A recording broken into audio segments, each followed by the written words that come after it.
Kalena dhamma sawanang etamang kalamutamang.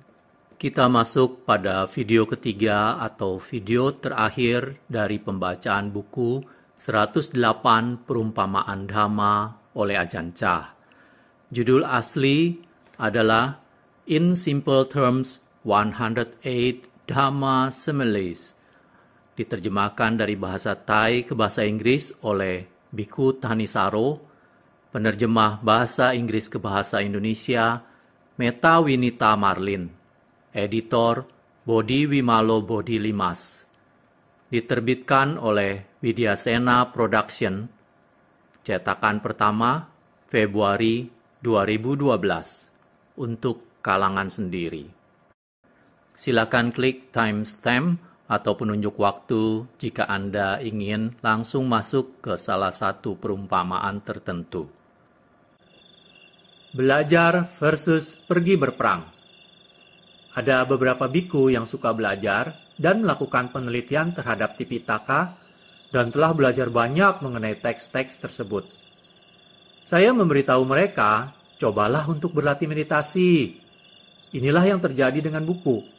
Ketika kamu belajar, kamu membaca sesuai teori dari teks-teks tersebut.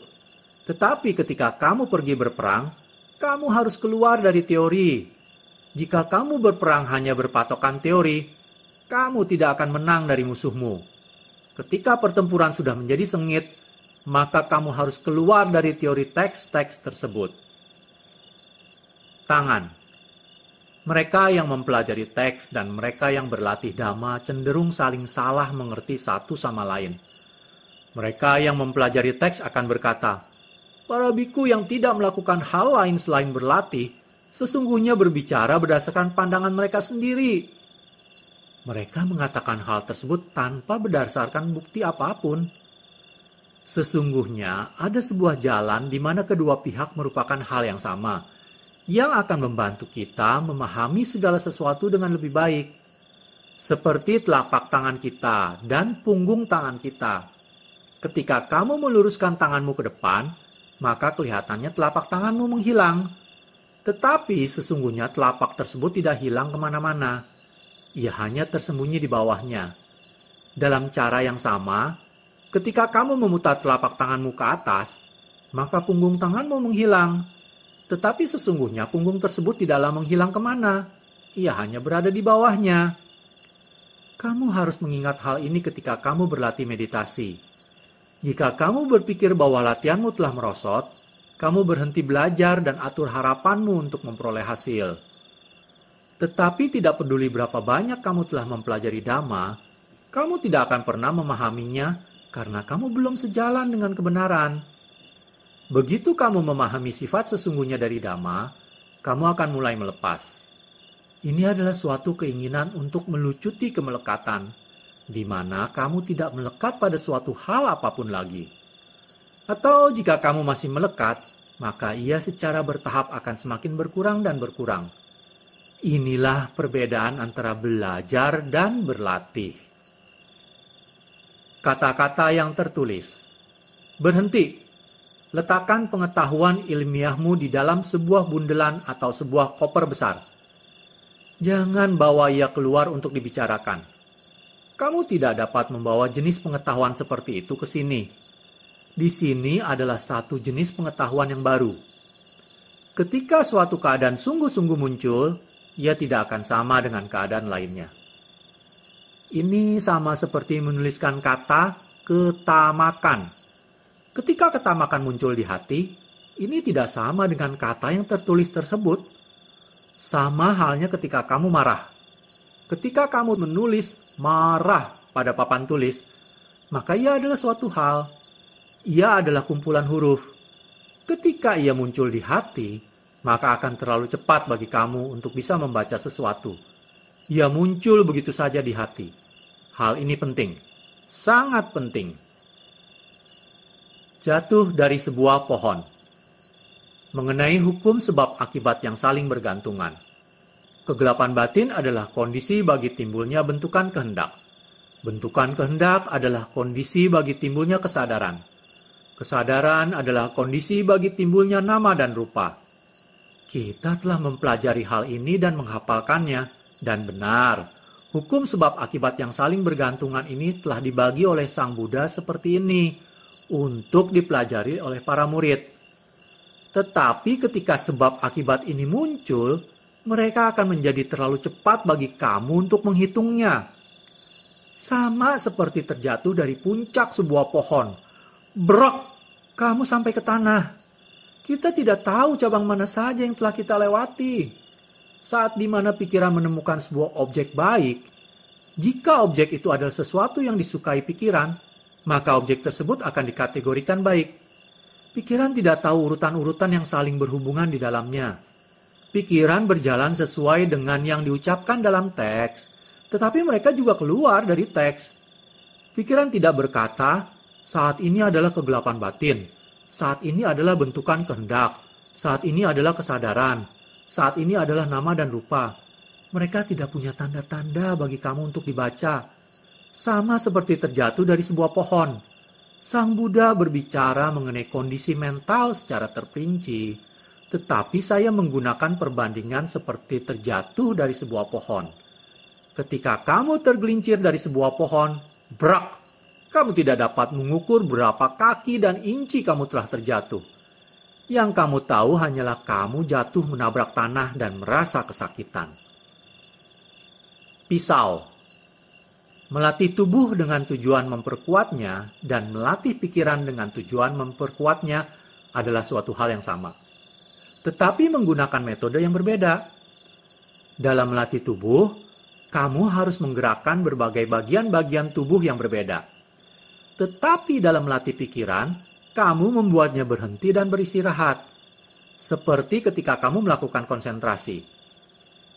Cobalah agar pikiran melepas segala sesuatu. Jangan memikirkan masalah ini, masalah itu, atau mengenai apapun juga. Biarkan pikiran tetap pada satu objek. Maka kemudian pikiran akan menjadi kuat. Kebijaksanaan akan timbul. Sama seperti memiliki sebuah pisau yang harus kamu jaga agar tetap tajam. Jika kamu terus menggunakannya untuk memotong batu, memotong balok, memotong rumput, memotong apa saja, maka pisau itu akan kehilangan ketajamannya. Belajar menulis. Pastikan kamu berlatih setiap hari. Setiap hari. Ketika kamu merasa malas, tetap berlatih. Ketika kamu merasa rajin, tetap berlatih. Berlatih dhamma baik itu siang ataupun malam. Ketika pikiran sedang tenang, tetap berlatih. Ketika pikiran sedang tidak tenang, tetap berlatih. Hal ini sama seperti ketika kamu masih seorang anak kecil yang sedang belajar bagaimana cara menulis. Pada awalnya, huruf-hurufmu tidak akan terlihat bagus. Ada yang badannya terlalu panjang, ada yang kakinya terlalu panjang. Kamu menulis seperti layaknya seorang anak kecil.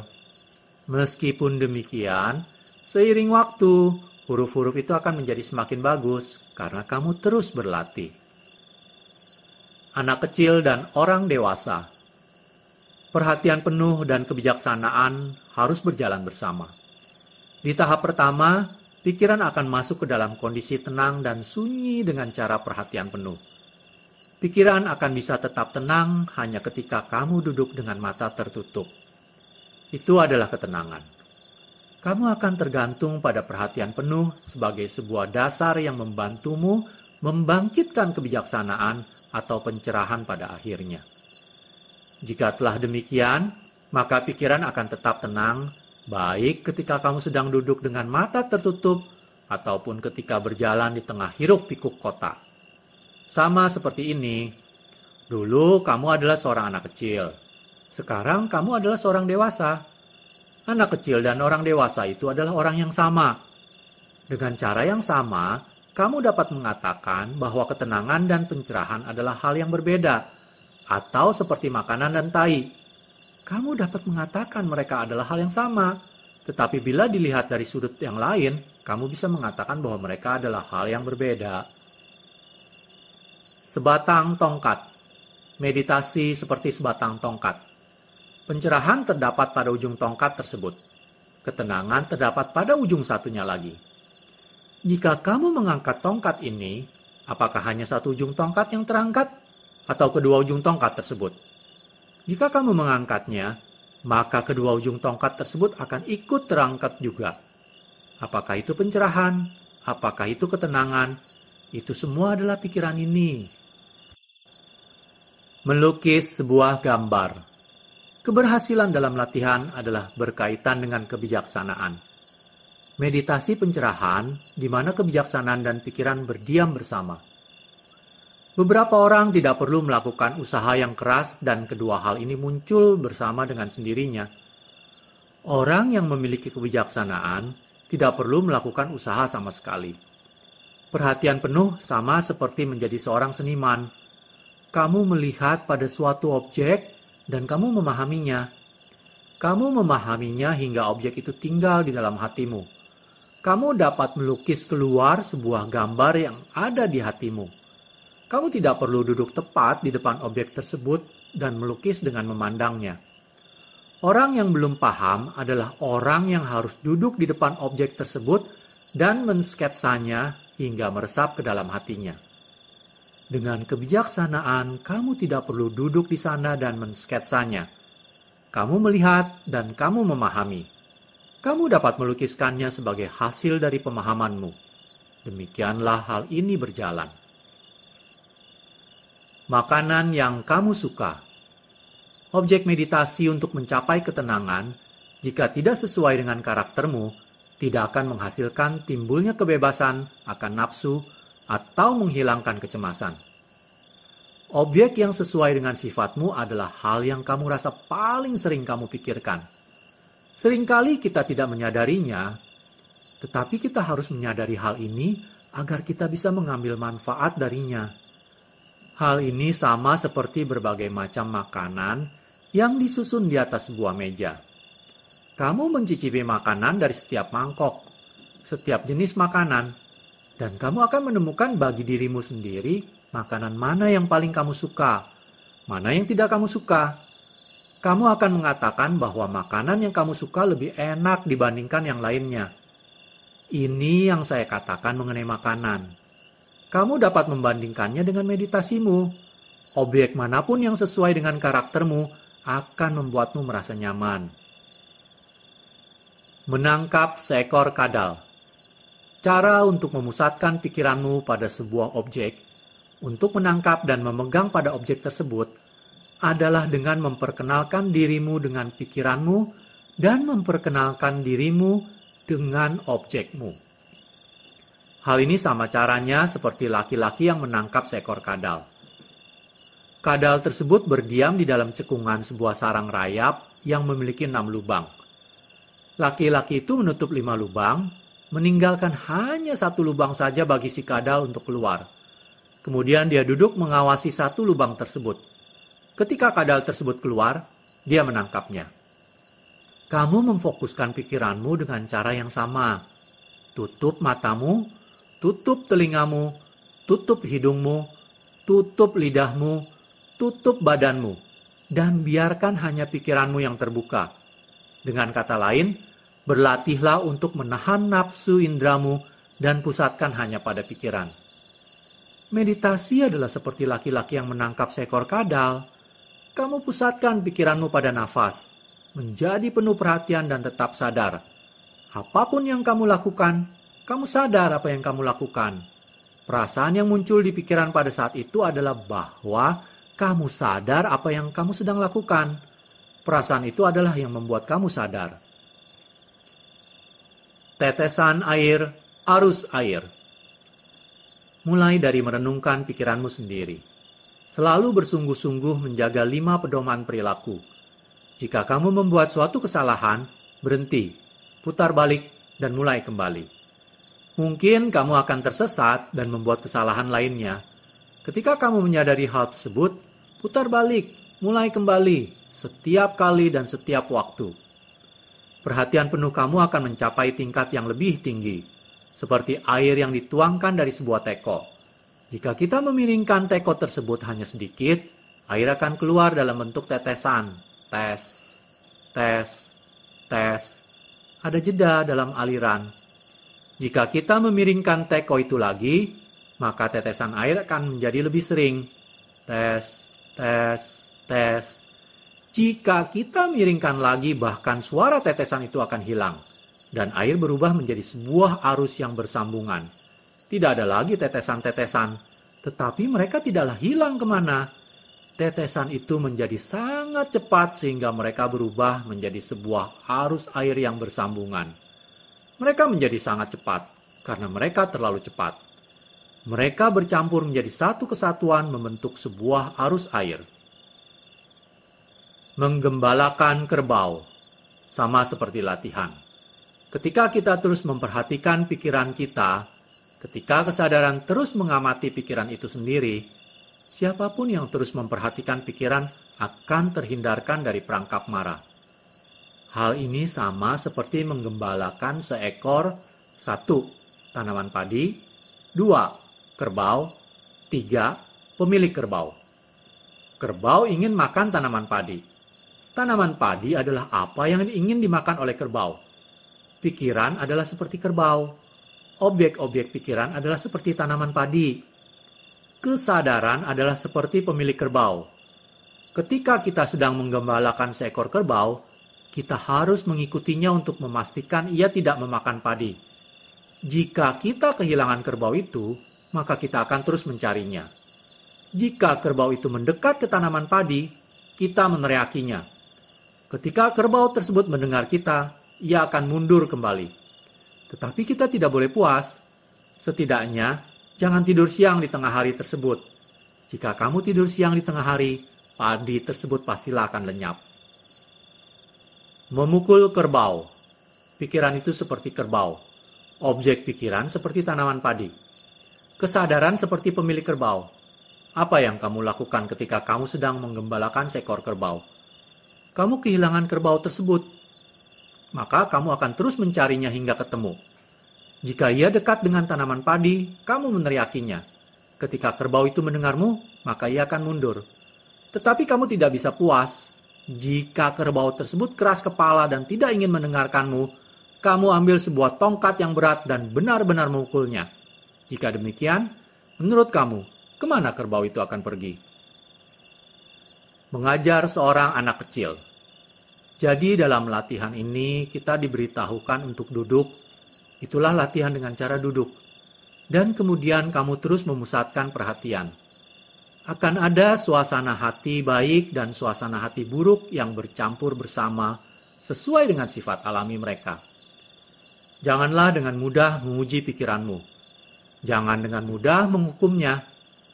Miliki sebuah perasaan waktu dan tempat mengenai hal itu. Ketika tiba waktunya untuk memuji, berikan pikiran sedikit pujian, secukupnya. Jangan memanjakan. Hal ini sama seperti mengajar seorang anak kecil. Terkadang kamu harus memukul pantatnya. Ambil sebuah ranting kecil dan pukul anak itu. Kamu tidak bisa tidak memukulnya. Dengan kata lain, terkadang kamu harus menghukumnya. Tetapi kamu tidak bisa terus menghukumnya sepanjang waktu.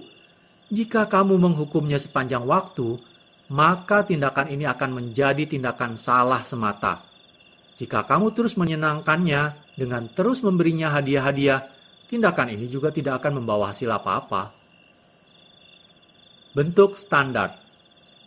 Cara umum untuk duduk berkonsentrasi adalah duduk dengan kedua tungkai kakimu disilangkan. Kaki kanan di atas kaki kiri, tangan kanan di atas tangan kiri. Duduk dengan tegak. Beberapa orang mengatakan, kamu bisa melakukannya dengan berjalan. Kamu bisa melakukannya dengan duduk. Lalu dapatkah kamu melakukannya ketika kamu sedang berlutut? Tentu bisa. Tetapi kamu adalah murid yang baru mulai belajar.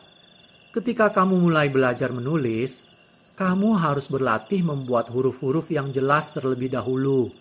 Dengan semua bagian-bagiannya. Ketika kamu telah memahami huruf-hurufmu, dan kamu menuliskannya untuk dibaca oleh dirimu sendiri, kamu dapat menulis dalam bentuk cakar ayam jika kamu ingin. Itu tidak salah.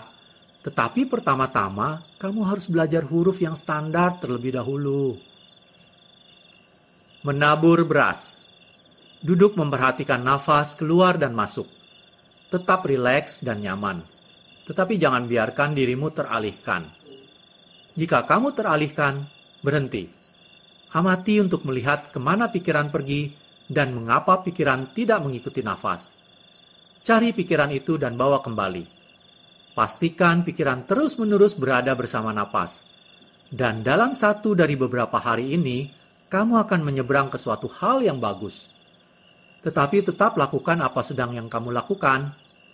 Tetap perhatikan nafas seperti kamu tidak mengharapkan akan memperoleh sesuatu darinya. Tidak ada apapun yang akan terjadi. Kamu tidak tahu siapa yang sedang melakukannya. Tetapi kamu terus melakukannya. Hal ini sama seperti mengambil beras dari lumbung dan menaburkannya ke tanah. Hal ini terlihat seperti kamu membuang beras itu. Kamu menaburkannya menutupi tanah seperti kamu tidak tertarik terhadap beras itu. Tetapi beras itu akan berubah menjadi tunas dan tanaman. Kamu mengolah tanaman itu menjadi padi. Dan sebagai hasilnya, kamu memperoleh nasi untuk dimakan. Demikianlah hal ini berlangsung. Mengajar seorang anak kecil. Terkadang nafas kita tidak tepat. Ia terlalu panjang, terlalu pendek, dan membuatmu gila. Itu dikarenakan kamu terlalu kuat dalam memusatkan pikiran. Kamu memerasnya terlalu kuat. Hal ini sama seperti mengajarkan seorang anak kecil bagaimana caranya untuk duduk. Jika kamu memukulnya setiap waktu, apakah ia akan menjadi pandai? Kamu terlalu banyak mengendalikannya. Hal yang sama terjadi di sini. Pikirkan. Ketika kamu berjalan dari rumah menuju kebun buah, atau dari rumah menuju tempat kerja, mengapa kamu tidak terganggu oleh nafas? Karena kamu tidak memegang erat padanya. Kamu membiarkannya sendiri sesuai dengan kejadiannya. Bagian-bagian tubuh yang sakit adalah karena kamu fokus dan memusatkan pikiranmu terlalu kuat pada mereka. Mengantar pulang seorang kerabat. Perhatikan nafas. Fokus pada nafas. Himpun pikiran pada nafas. Dengan kata lain, buat pikiran sadar akan nafas di saat ini. Kamu tidak harus sadar banyak hal. Fokus pada menundukkan pikiran. Menundukkan pikiran menjadi lebih dan lebih murni. Lebih dan lebih murni. Terus-menerus, hingga perasaan akan nafas menjadi sangat lembut dan pikiran sepenuhnya sadar. Segala rasa sakit yang muncul di tubuh sedikit demi sedikit akan menjadi tenang. Sedikit demi sedikit menjadi tenang. Bahkan kamu akan mengamati nafas sebagai seorang kerabat yang datang berkunjung. Kamu pergi bersamanya untuk mengantarnya hingga ke stasiun bus atau dermaga kapal. Kamu menemaninya hingga ke bus, hingga ke kapal. Ketika mereka menyalakan motor, bus, atau perahu akan berjalan pergi. Dan kamu berdiri di sana melihatnya pergi dalam kejauhan. Ketika kerabatmu telah pergi, kamu kembali ke rumah. Ini sama halnya dengan memperhatikan nafas. Ketika nafas sedang buruk, kita tahu. Ketika ia sedang murni, kita tahu. Ketika ia menjadi lebih dan lebih murni, kita tetap memperhatikan, mengikutinya, menundukkan pikiran, membuat pikiran menjadi lebih dan lebih sadar, membiarkan nafas berkembang menjadi lebih dan lebih murni, hingga bahkan nafas akan berkembang menjadi sangat halus, di mana tidak ada lagi nafas keluar dan masuk. Itulah saatnya yang dinamakan tersadar. Tetap memperhatikan. Jika kamu lupa selama semenit, kamu gila selama semenit. Jika perhatian penuh kamu hilang 2 menit, kamu gila selama 2 menit itu. Jika ia hilang selama setengah hari, kamu gila selama setengah hari itu. Demikianlah hal ini terjadi. Perhatian penuh berarti menjaga sesuatu di dalam pikiran. Ketika kamu bertindak atau berkata sesuatu, kamu harus mengingat agar tersadarkan. Ketika kamu melakukan sesuatu, kamu sadar apa yang sedang kamu lakukan. Menjaga kesadaran di dalam pikiran adalah seperti mempunyai benda-benda untuk dijual di rumahmu. Kamu terus menjaga barang-barangmu terhadap orang yang datang untuk membeli dan terhadap para pencuri yang datang untuk mencuri barang-barangmu. Jika kamu selalu menjaga barang-barang tersebut, kamu akan tahu apa tujuan kedatangan tiap-tiap orang tersebut. Ketika kamu memegang senjata di tanganmu seperti ini, dengan kata lain, kamu terus memperhatikan. Maka ketika para pencuri melihatmu, mereka tidak akan berani melakukan suatu hal apapun. Hal ini sama seperti objek-objek pikiran. Jika kamu penuh perhatian dan sadar, mereka tidak akan mampu untuk melakukan hal apapun terhadapmu. Kamu tahu, sebuah objek yang baik tidak akan selalu membuatmu dalam suasana hati baik selamanya. Ia tidaklah pasti. Ia dapat hilang suatu waktu. Jadi mengapa kamu tetap melekat padanya? Saya tidak suka ini. Ini juga bukan suatu hal yang pasti. Ketika kasus ini yang terjadi, objek-objek pikiran semata-mata tidak berlaku dan kosong belaka. Itu saja. Kita terus mengajarkan diri kita cara ini. Kita tetap perhatian penuh. Kita tetap menjaga diri kita sendiri secara terus-menerus. Di siang hari, di malam hari, kapanpun waktunya. Menerima para pengunjung. Buatlah pikiranmu sadar dan bangun. Terus perhatikan ia. Jika ada seseorang yang datang berkunjung, lambaikan tangan minta mereka pergi. Tidak ada tempat untuk duduk di sini bagi mereka, karena di sini hanya ada sebuah kursi. Cobalah untuk duduk di sini menerima para pengunjung setiap hari. Inilah yang disebut sebagai Buddho. Tinggal dengan kuat di sini. Jagalah kesadaran sehingga ia bisa memperhatikan pikiran. Ketika kamu duduk di sini, semua pengunjung yang telah datang berkunjung sejak masa lalu, ketika kamu dilahirkan kecil dan mungil, akan datang ke sini di mana kamu melakukan Buddho semua oleh dirimu sendiri. Sedangkan bagi para tamu, para pengunjung yang datang dari jauh, menghendaki berbagai hal yang berbeda. Kamu membiarkan mereka pergi bersama dengan persoalan-persoalan mereka sendiri. Tindakan pikiran pergi bersama mereka dinamakan cetasika. Apapun itu, kemanapun ia pergi, siapa yang peduli? Cukup perkenalkan dirimu dengan para pengunjung yang ingin datang dan tinggal. Kamu hanya mempunyai satu kursi untuk menerima mereka. Jadi kamu hanya meletakkan satu orang di sana sepanjang waktu. Yang lainnya tidak akan dapat tempat untuk duduk. Sekarang, ketika mereka datang kemari dan berbicara denganmu, mereka tidak dapat duduk lagi. Lain waktu mereka datang. Kapanpun mereka datang, mereka tetap menemukan satu orang yang duduk di sini yang tidak pernah pergi. Berapa kali lagi mereka akan terus datang, jika apa yang bisa mereka lakukan hanyalah berbicara denganmu? Kamu akan mengenali mereka semua yang telah datang sejak dulu, ketika kamu pertama kali menyadari hal-hal. Mereka semua akan datang untuk berkunjung. Ayam di dalam sebuah kandang. Ketika perhatian penuh dan pikiran bertugas datang bersamaan, akan muncul suatu perasaan. Jika pikiran telah siap untuk damai, ia akan terkurung dalam sebuah tempat yang penuh kedamaian, seperti seekor ayam yang kita masukkan ke dalam sebuah kandang. Ayam itu tidak dapat keluar dari kandang, tetapi ia bisa berjalan maju dan mundur di dalam kandang. Berjalan maju dan mundur bukanlah suatu masalah, selama ia berjalan maju dan mundur di dalam kandang. Perasaan akan pikiran ketika kita menggunakan perhatian penuh untuk menjaganya agar tetap damai, perasaan dalam tempat penuh kedamaian, bukanlah sesuatu yang akan membangunkan kita.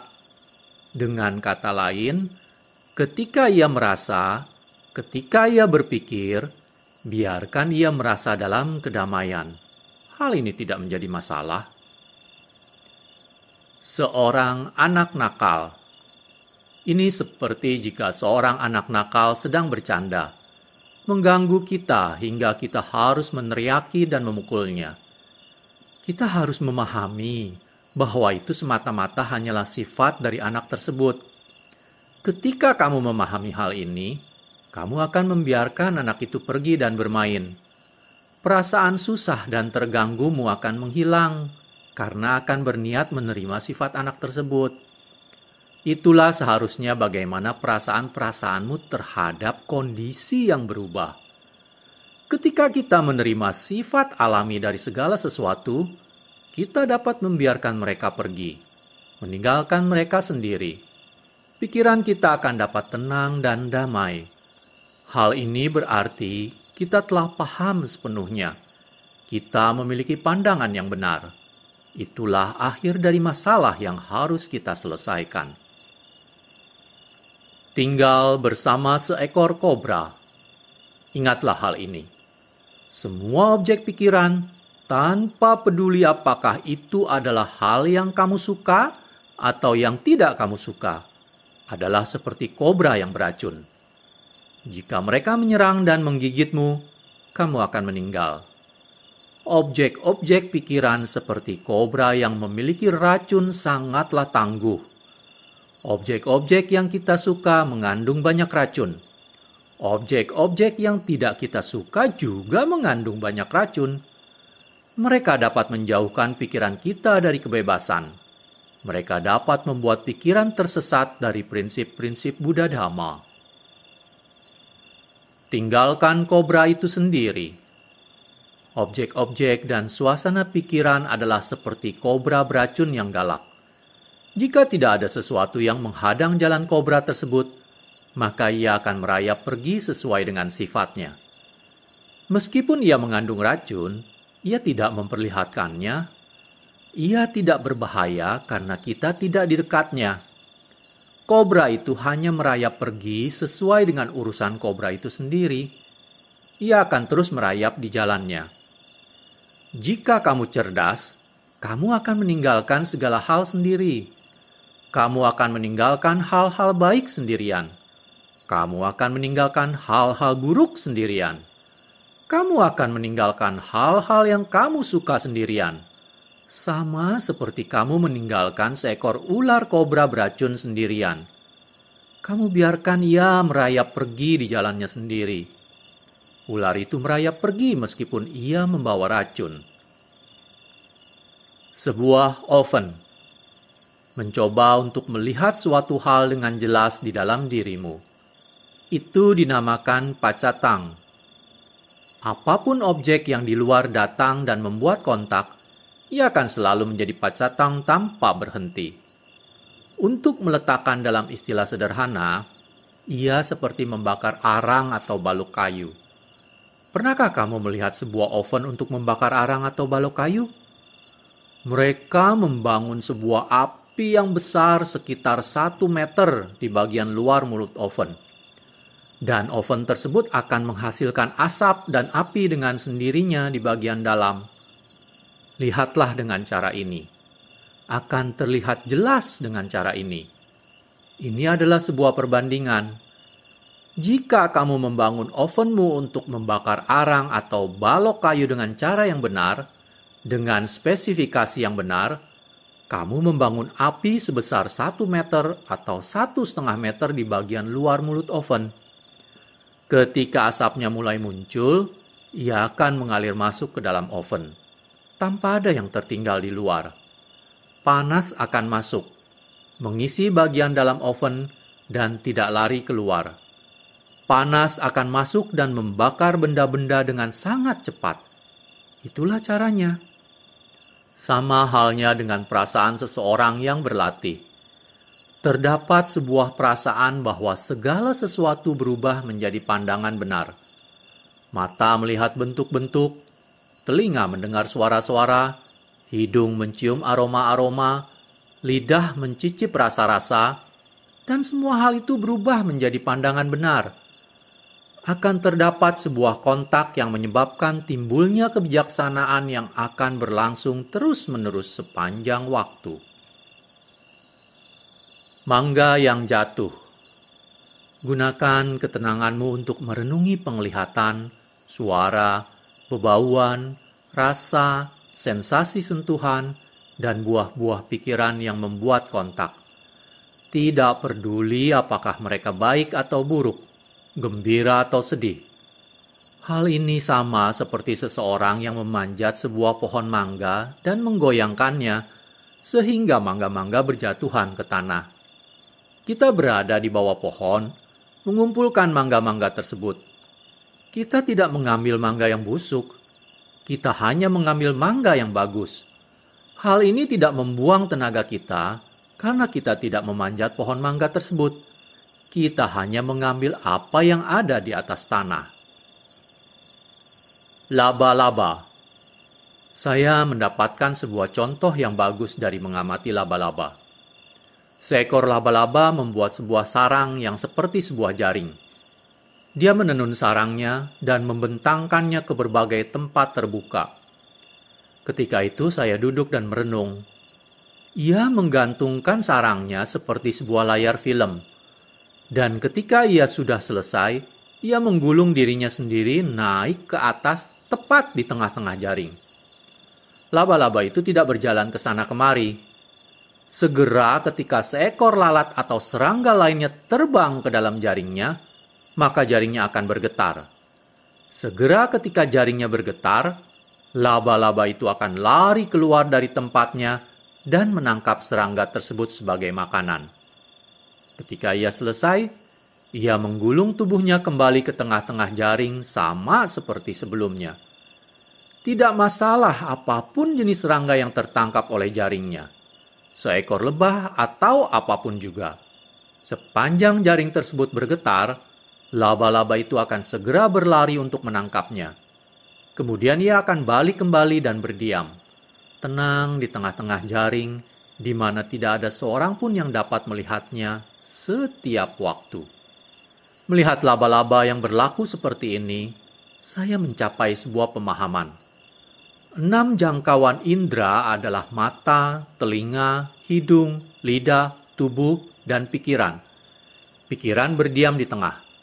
Mata, telinga, hidung, lidah, dan tubuh menyebar keluar seperti sebuah jaring.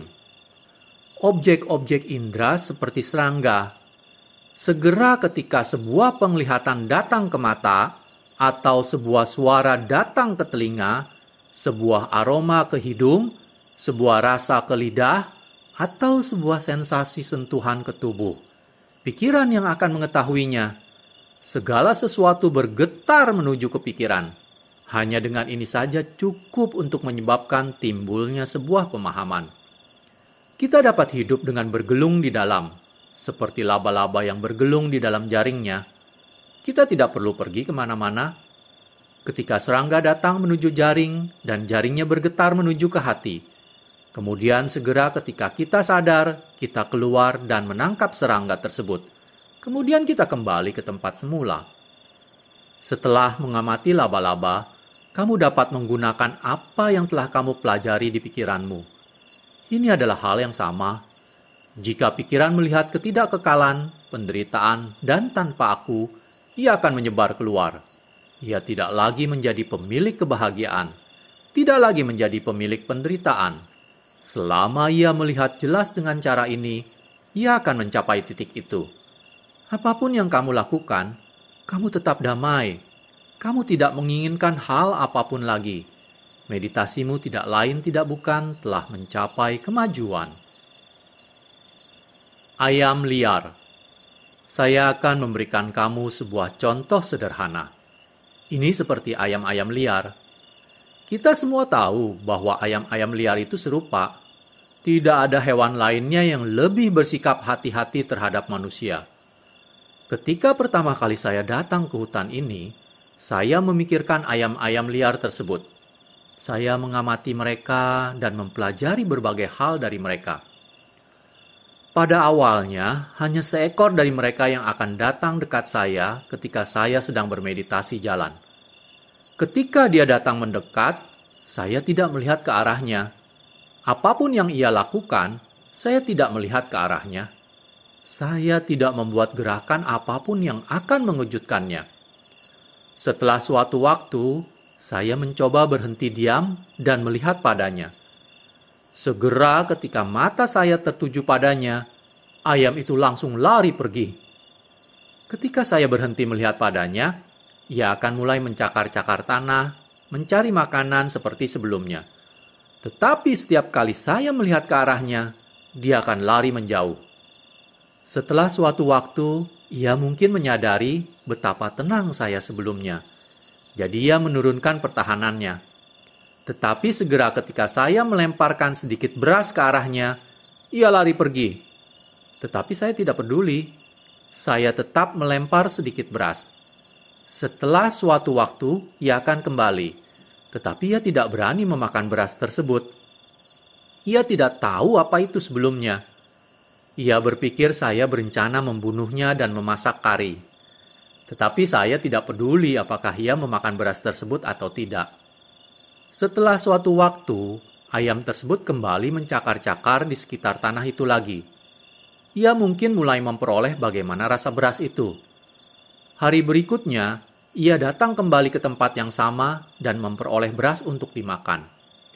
Ketika berasnya sudah habis, saya melemparkan sedikit beras kepadanya. Ia lari pergi lagi. Tetapi ketika saya terus melakukan hal ini berulang kali, ia hanya akan berjalan pergi sedikit jauh dan kemudian kembali lagi ke sini dan memakan berasnya. Saat itulah ia mengerti. Pada mulanya, ayam tersebut melihat beras sebagai sebuah musuh karena ia tidak mengenalnya. Ia tidak melihatnya dengan jelas. Karena itu ia terus lari menjauh. Tetapi ketika ia tumbuh semakin jinak, ia datang kembali untuk melihat sesungguhnya beras itu apa. Pada saat itulah dia tahu, ini adalah beras. Ini bukanlah sebuah musuh. Ini tidak berbahaya. Demikianlah bagaimana ayam-ayam liar itu datang ke sini untuk memakan beras sejak hari itu hingga saat ini. Dengan cara ini, saya mengambil sebuah pelajaran dari ayam-ayam liar. Kita sama saja seperti mereka. Penglihatan, suara, bebauan, rasa, sensasi sentuhan, dan buah-buah pikiran adalah sebagai alat untuk memberikan kita pengetahuan akan Dhamma. Mereka memberikan pelajaran kepada semua orang yang berlatih. Jika kita melihat mereka dengan jelas sesuai dengan kebenaran, kita akan melihat bahwa demikianlah sebagaimana adanya mereka. Jika kita tidak melihatnya dengan jelas, mereka akan selalu menjadi musuh kita, dan kita akan terus lari menjauh dari mereka sepanjang waktu. Monyet. Mari saya berikan kamu sebuah contoh. Anggap kamu memiliki seekor monyet peliharaan di rumah. Ia tidak sedang duduk diam. Ia suka melompat ke sana kemari dan mengambil ini dan itu. Semua jenis benda. Itulah sebagaimana adanya monyet. Sekarang kamu datang ke wihara. Kami memiliki seekor monyet juga di sini. Dan monyet ini juga tidak mau diam. Ia melompat ke sana kemari dan mengambil barang-barang sama seperti monyet di rumah. Tetapi ia tidak membuatmu merasa terganggu, bukan? Mengapa? Karena kamu telah mempunyai seekor monyet. Kamu tahu apa yang suka monyet lakukan. Monyet yang ada di rumah saya juga sama seperti monyet di sini yang diwihara. Monyetmu seperti monyetku. Mereka adalah monyet yang sama. Bahkan jika kamu hanya mengenal satu monyet, tidak peduli ke provinsi manapun kamu pergi, tidak peduli berapa banyak monyet yang kamu lihat, mereka tidak akan membuatmu merasa terganggu, bukan? Itulah orang yang memahami monyet. Jika kita memahami monyet, maka kita tidak akan menjadi monyet. Jika kamu tidak memahami monyet, maka segera ketika kamu melihat seekor monyet, kamu akan menjadi seekor monyet itu sendiri, bukan? Ketika kamu melihat ia mengambil ini dan itu, kamu berpikir, kamu menjadi marah dan merasa terganggu. Monyet sialan itu. Itulah seseorang yang tidak memahami monyet. Seseorang yang memahami monyet melihat bahwa monyet di rumah dan monyet di Wat Tham Seng Phet adalah monyet yang sama. Jadi mengapa mereka membuatmu merasa terganggu? Ketika kamu melihat bahwa demikian sebagaimana adanya monyet berlaku, itu sudah cukup. Kamu dapat berada dalam kedamaian. Jika monyet tersebut berlari ke sana kemari, ia hanyalah monyet yang sedang berlari. Kamu tidak menjadi seekor monyet juga. Kamu berada dalam kedamaian. Jika ia melompat ke depanmu dan ke belakangmu, Kamu tidak merasa terganggu oleh monyet tersebut. Mengapa? Karena kamu memahami monyet, dan karenanya kamu tidak menjadi seekor monyet. Jika kamu tidak memahami monyet, kamu akan merasa terganggu. Ketika kamu merasa terganggu, kamu menjadi seekor monyet. Paham? Inilah bagaimana segalanya berkembang menjadi ketenangan. Ketika kita mengenali objek-objek indera, amati objek-objek tersebut. Beberapa menyenangkan, beberapa tidak. Meskipun demikian, terus kenapa? Itu adalah urusan mereka sendiri. Itu adalah apa yang mereka suka, sama seperti monyet. Semua monyet adalah monyet yang sama. Kita memahami objek-objek indera, terkadang mereka menyenangkan, terkadang tidak. Itu adalah sebagaimana adanya mereka. Kita harus mengenali mereka. Ketika kita mengenali mereka, kita akan melepas mereka. Objek-objek indera bukanlah hal yang pasti. Mereka tidak kekal, penuh kesedihan, dan tanpa aku. Kita tetap memandang mereka dengan cara ini. Ketika mata, telinga, hidung, lidah, tubuh, dan pikiran menerima objek-objek yang datang masuk, kita mengenali mereka. Sama seperti melihat monyet. Monyet ini sama saja seperti monyet di rumah. Maka kita akan berada pada kedamaian. Pohon menarik dirinya sendiri ke bawah. Ketamakan dan nafsu keinginan membawa kita ke penderitaan. Tetapi jika kita merenung, renungan kita keluar dari ketamakan. Ia merenungkan ketamakan dan ia menarik keluar ketamakan, mengguncangkannya, sehingga ketamakan itu pergi jauh atau berkurang dengan sendirinya. Sama seperti sebuah pohon. Apakah ada seseorang yang memberitahukan kepada pohon itu apa yang harus ia lakukan? Apakah ada seseorang yang memberikan petunjuk? Kamu tidak bisa memberitahu pohon apa yang harus ia lakukan. Kamu tidak bisa membuatnya melakukan apapun. Tetapi pohon itu akan menarik, bersandar keluar, dan menarik dirinya ke bawah. Ketika kamu melihat segala hal dalam cara ini, itulah Dhamma.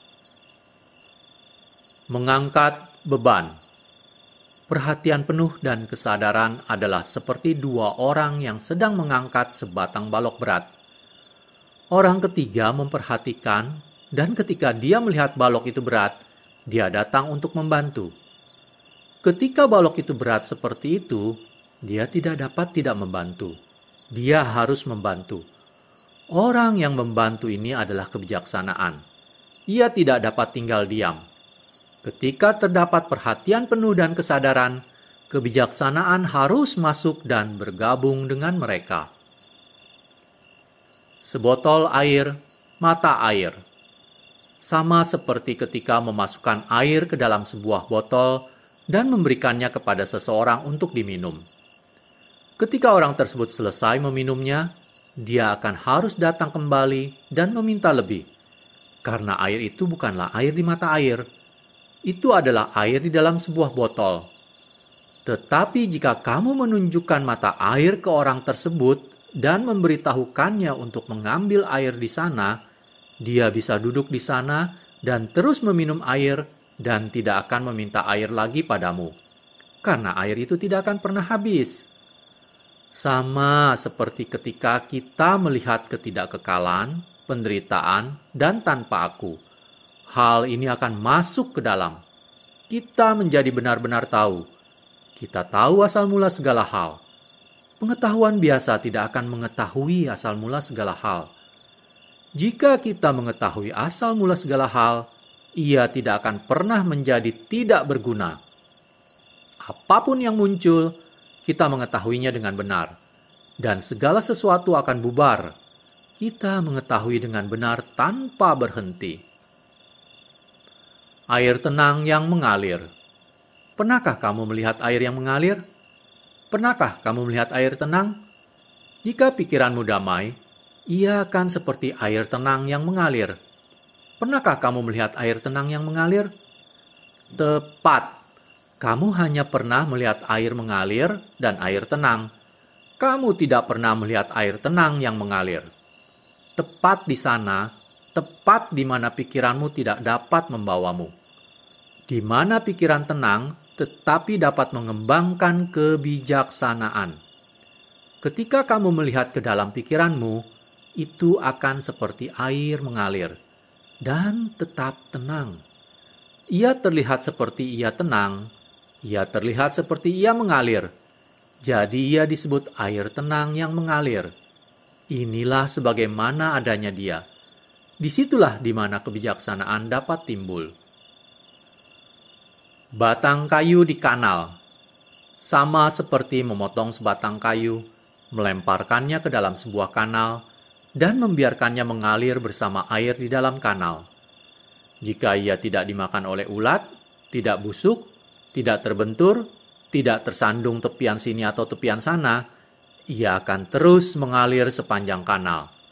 Saya yakin pada akhirnya ia akan mencapai lautan. Hal ini sama seperti kita. Jika kita berlatih sesuai dengan ajaran Sang Buddha, jika kita mengikuti jalan yang beliau ajarkan, jika kita dengan benar mengikuti arus, kita akan menghindari dua hal. Apakah dua hal itu? Dua hal ekstrim yang Buddha katakan agar perenungan jangan sampai terikat ke dalamnya. Yang pertama adalah pemuasan nafsu indera. Yang kedua adalah penyiksaan diri. Ini adalah dua tepian kanal sungai tersebut. Batang kayu yang mengalir di sungai mengikuti arus air adalah pikiran kita. Gelombang datang menuju ke pantai. Penderitaan dan tekanan mental adalah sesuatu yang tidak pasti. Mereka tidak kekal. Ingatlah terus hal ini dalam pikiran. Ketika kedua hal tersebut muncul, kita telah mengetahuinya sekarang dan melepaskannya. Kekuatan pikiran akan secara perlahan-lahan melihat lebih dalam dan dalam. Ketika ia tumbuh menjadi lebih tabah, ia dapat menumpas kekotoran batin dengan cepat. Seiring berlalunya waktu, apapun yang muncul di sini akan bubar di sini, seperti gelombang laut yang datang ke pantai. Segera ketika mereka mencapai pantai, mereka akan segera menghilang sama sekali. Sebuah gelombang baru datang, dan ia akan menghilang juga. Gelombang itu tidak dapat melewati pantai. Ketidakkekalan, penderitaan, dan tanpa aku adalah pantai laut tersebut. Sedangkan objek-objek indera yang datang melalui hanyalah berakhir sampai di sana saja bagi mereka. Gergaji. Tetapi ketika pikiran melihat dan mengetahui segala hal, ia tidak membawa dhamma bersamanya. Seperti gergaji ini. Mereka akan menggunakannya untuk memotong kayu. Ketika semua kayu selesai dipotong dan segala sesuatu selesai dikerjakan, mereka meletakkan gergaji tersebut. Mereka tidak perlu untuk menggunakannya lagi. Gergaji itu adalah dhamma. Kita harus menggunakan dhamma untuk berlatih jalan-jalan yang membawa kita pada pencerahan. Ketika pekerjaan itu telah selesai, kita meletakkan dhamma itu di sana. Seperti sebuah gergaji digunakan untuk memotong kayu. Mereka memotong potongan ini, memotong potongan itu. Ketika mereka semua selesai memotong, mereka meletakkan gergaji itu di sana. Ketika saat itu terjadi, gergaji haruslah menjadi gergaji. Kayu haruslah menjadi kayu. Inilah yang dinamakan mencapai titik penghentian. Titik yang sangatlah penting. Itu adalah akhir dari pemotongan kayu. Kita tidak perlu memotong kayu, karena kita telah cukup memotong. Kita ambil gergaji itu dan meletakkannya di sana. Kalena dhamma savanang etammang kalamutamang